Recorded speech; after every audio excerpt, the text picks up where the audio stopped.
आज 3 जुलाई 2021 को हम करीब 1 बजने वाला है, दोपहर का 1 बज रहा है। आज हम हैप्पीएस्ट माइंड के बारे में डिस्कस करेंगे। सुबह से मेरे पास कई सारी क्वेरीज आ चुकी हैं और मुझे पूछा जा रहा है कि हैप्पीएस्ट माइंड में क्या इन्वेस्ट किया जा सकता है इस टाइम।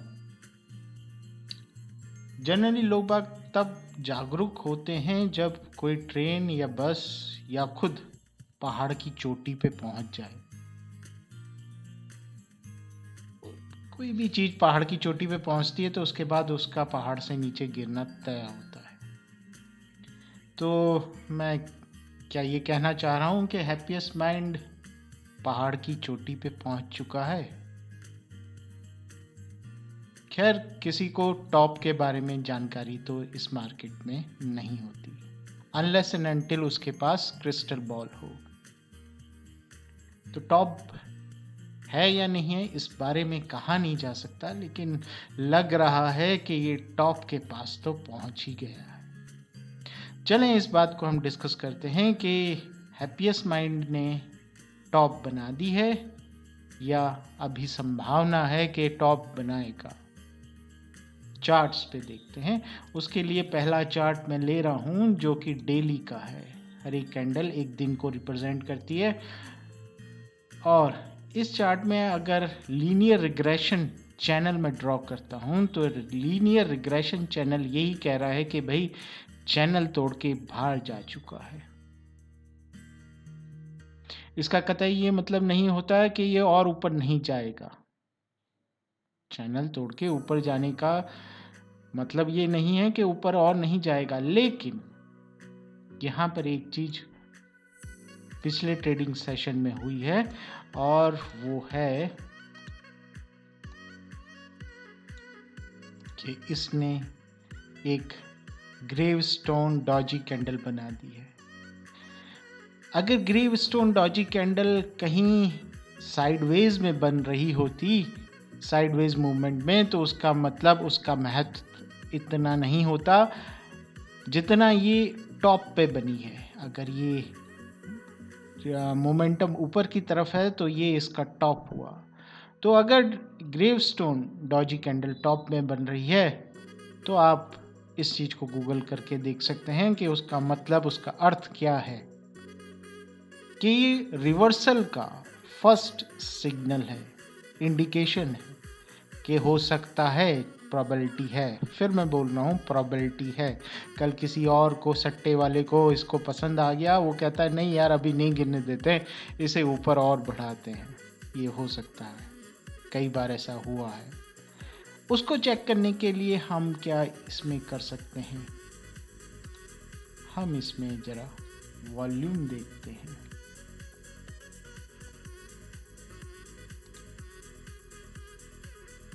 सो वॉल्यूम क्या है? वॉल्यूम बढ़ता ही जा रहा है और इस वाली कैंडल में वॉल्यूम बढ़ा है, सबसे ज्यादा वॉल्यूम है। तो इसका मतलब क्या है? अगर वॉल्यूम एनालिसिस देखी जाए तो वॉल्यूम बढ़ रहा है, मतलब ऊपर जाना तय है। जैसे कि यहां पर हुआ था, मैक्सिमम वॉल्यूम हमें इस कैंडल पे मिला था। इस कैंडल पे हमें मैक्सिमम वॉल्यूम मिला था। वॉल्यूम फिर गिर गया था, लेकिन प्राइस ऊपर जाता रहा। तो ये भी संभव है कि वॉल्यूम गिरे लेकिन प्राइस ऊपर जाता रहे। उसको अगर कोई यहाँ पर मेरा लेक्चर सुन रहा है और थोड़ा उसका साइंटिफिक एनालिसिस की तरफ रुझान है तो उसे पता है कि एक्सेलरेशन की वजह से कोई चीज अपने आप ऊपर जा सकती है। जैसे कि अगर जैसे रॉकेट में हमने सैटेलाइट छोड़ा तो आउटर स्पेस में वो अपने एक्सेलरेशन की वजह से चलता रहता है। उसकी डायरेक्शन बदलने के लिए बाद में हम बूस्टर्स और दूसरे रॉकेट्स समय समय पे इग्नाइट करते हैं और फिर शट डाउन करते हैं। वो सिर्फ डायरेक्शन बदलने के लिए करते हैं। तो यहाँ पर दो कंडीशन हो सकती हैं। पहला इंडिकेशन तो हमें यहाँ मिल गया है कि ये टॉप नहीं तो क्लोज टू टॉप है। ये अगर टॉप नहीं है तो क्लोज टू टॉप है। इसका मतलब क्या, यहाँ से रिवर्सल हो सकता है या कुछ दूर और ऊपर चल के रिवर्सल हो सकता है। क्लियर? तो ये चीज जो मैं बता रहा हूं, इस चीज को आप ध्यान से सुने कि ये टॉप नहीं तो क्लोज टू टॉप है। लेकिन इसने इंडिकेशन दे दिया है इस ग्रेवस्टोन डॉजी कैंडल ने कि हाँ भाई, यहाँ से रिवर्सल संभव है। थोड़ा और ऊपर जा सकता है, वॉल्यूम गिर सकता है, क्योंकि आउटर स्पेस में अगर मैं ये अपना पृथ्वी का जो है ग्रेविटी देखूं तो ये ग्रेविटी से बाहर जा चुका है, लेकिन अंततः यहाँ पर ये वापस आने की संभावना व्यक्त की जा सकती है। राइट, इस चीज को हम दूसरे तरीके से समझने की चेष्टा करेंगे या कोशिश करेंगे।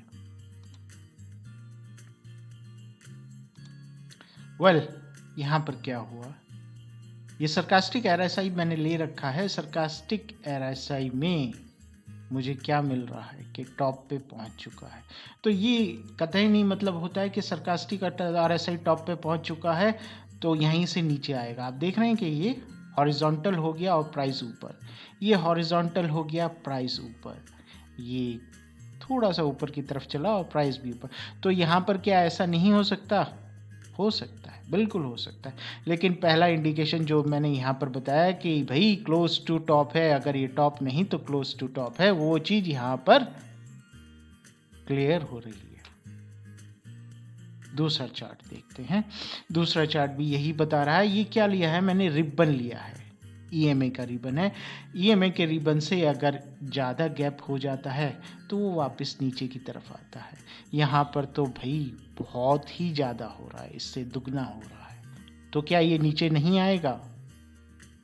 तो क्यों लोग बाग जब कोई चीज़ चोटी पे पहुँच जाए पहाड़ की, तब उसमें चढ़ने के लिए या उसको परचेज करने के लिए आते हैं? भाई ये यहाँ पर चोटी पे कोई ना कोई इसे धक्का दे देगा और ये नीचे आएगा। अभी इसे रिट्रेस करने दीजिए।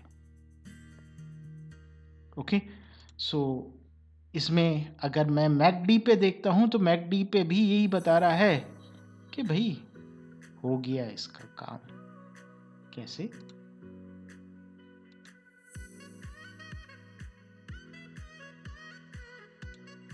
इससे वो टॉप तो अभी तक मैकडी ने कभी नहीं बनाया, ठीक है, उसी लेवल पे आ गया। इसका मतलब क्या? नीचे आने की तैयारी है, ज़्यादा ऊपर नहीं जाएगा, थोड़ा बहुत और चल सकता है, कुछ पॉइंट और चल सकता है, हो सकता है 1200 तक पहुंच जाए या 1250 तक पहुंच जाए, बस ज़्यादा से ज़्यादा, इससे ज़्यादा नहीं ऊपर जाएगा। यहाँ पर एक इंटरेस्टिंग चीज़ आपको मैं दिखाना चाह रहा हूँ कि जो लेवल्स हैं, जैसे कि इस रनअप का ये टॉप था, इस रनअप का ये टॉप था, इस रनअप का ये टॉप था, तो उस टॉप को दोबारा ये टेस्ट करने जरूर आता है, उस जोन के आसपास जरूर आता है। ऊपर ब्रेकआउट हुआ, उस जोन के पास जरूर आया। ये टॉप था, ब्रेकआउट हुआ, जरूर आया। तो अगर ये टॉप है तो क्या इधर आ सकता है? चांसेस हैं लेकिन कम है।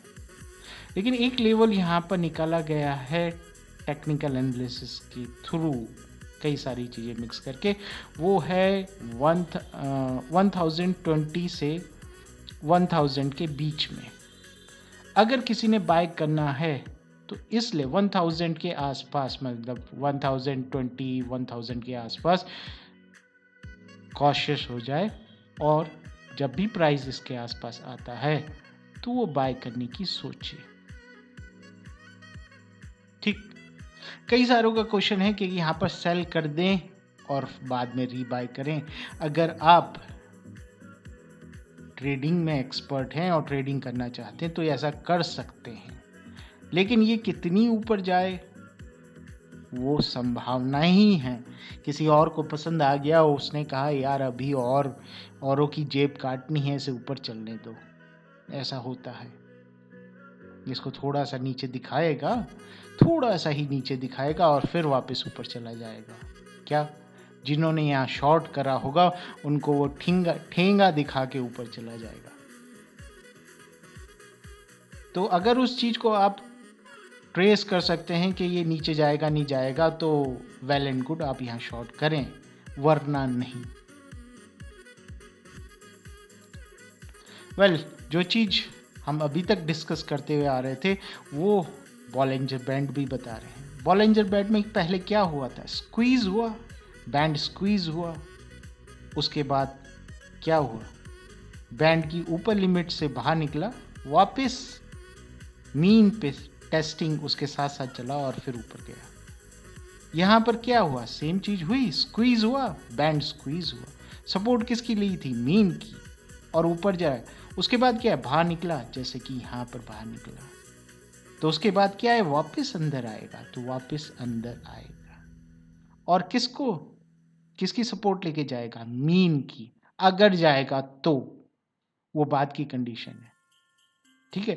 अगर ये बुलिश ट्रेंड को कंटिन्यू रखता है तो मीन की सपोर्ट लेके ही ऊपर जाएगा। ओके, इस चीज को और डिटेल में अगर कोई समझना चाहे तो वो मेरे पुराने वीडियोस जरूर देख ले, जरूर से देख ले।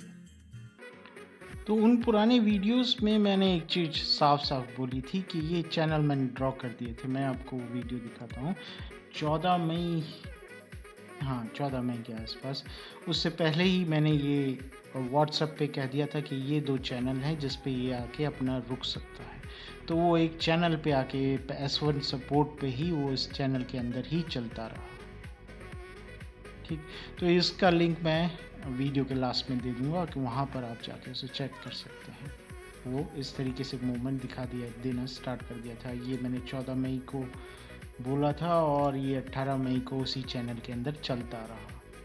और अगर उसको मैं यहाँ पर आपको चार्ट पे दिखाऊं तो वो चार्ट पे इसको मुझे 1 आवर पे करना पड़ेगा, और ये देख सकते हैं आप, वो उस चैनल को पूरा रिक्वेस्ट देके और उसी चैनल से ऊपर गया था। सो टेक्निकल एनालिसिस पे आप क्या होने वाला है उसको एनालाइज कर सकते हैं थ्रू टेक्निकल एनालिसिस।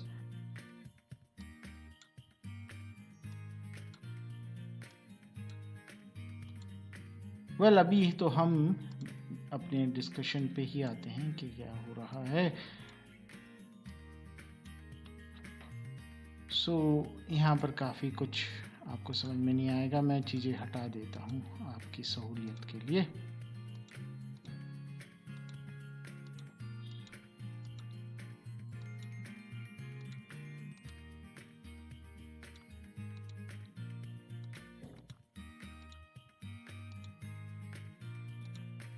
ओके,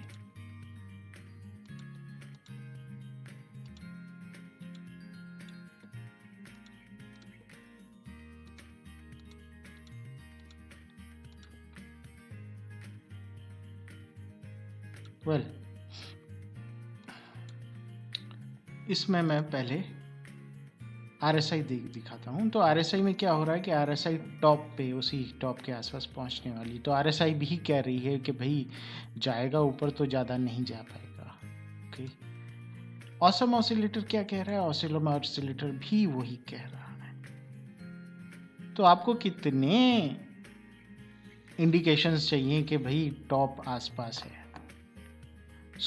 जो बाय कर रहे हैं, अभी ट्रेन भाई छोड़ चुकी है, किसी जो स्टेशन छोड़ दे ट्रेन उसके पीछे नहीं भागना चाहिए। Let the market come to your approach, market को आपको आपके पास आने दो। ये सब साइकोलॉजी का गेम है, साइकोलॉजी को कंट्रोल करो, अपने इमोशंस को कंट्रोल करो। ये मत सोचो कि ट्रेन छुप चुकी, ट्रेन वापस आएगी, let it come back. Okay, with that note I want to close this video, and thank you very much for watching this video. Thanks once again.